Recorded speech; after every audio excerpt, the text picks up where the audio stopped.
আল্লাহ তাআলার গুণাবলী। আল্লাহ এক, অদ্বিতীয়, তার কোনো শরিক নেই। তিনি পবিত্র এবং নির্দোষ, কোনো কিছুই তার মতো হতে পারে না। তিনি রাজাধিরাজ, তিনি সব কিছু সৃষ্টি করছেন, তিনি সবার রক্ষক, তিনি অনাদি এবং অনন্ত। তিনি ছিলেন, আছেন এবং থাকবেন, তার শেষ নেই। তিনি কারো মুখাপেক্ষী নন, সব কিছু তার মুখাপেক্ষী।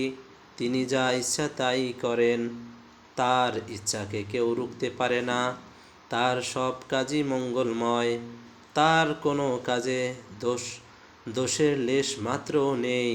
তিনি সবার বড় এবং সবার থেকে ভিন্ন। তার নিদ্রাও নেই, তন্দ্রাও নেই। সারা বিশ্বের রক্ষণাবেক্ষণের তার একটুও কষ্ট বা ক্লান্তি বোধ হয় না। মানব দানব, আকাশ পাতাল, রবি শশী, নক্ষত্ররাজি, পশু পাখি, কীট পতঙ্গ, বায়ু, মাটি, পানি, আগুন, পাহাড়, পর্বত, অর্থাৎ সৃষ্টি জগতে যা কিছু আছে সব কিছু আল্লাহ তাআলার সৃষ্টি করছেন। আল্লাহ তাআলাই সৃষ্টি করছেন। প্রাণী ও প্রাণহীন সব কিছু তার নিয়ন্ত্রণে। আল্লাহ তাআলা কাউকে জন্ম দেননি, তাকেও কেউ জন্ম দেয়নি, তার সমান কেউ নেই। তিনি সব কিছু দেখেন এবং সব কিছু শুনেন, এমনকি প্রত্যেক মানুষের অন্তরের কল্পনা জল্পনা সবই জানেন। সব বস্তু তার অধীন, তিনি কারো অধীন নন। যা কিছু সংগঠিত হয় তার নির্দেশই হয়, তার সামনে কারো কিছু বলার অধিকার নেই।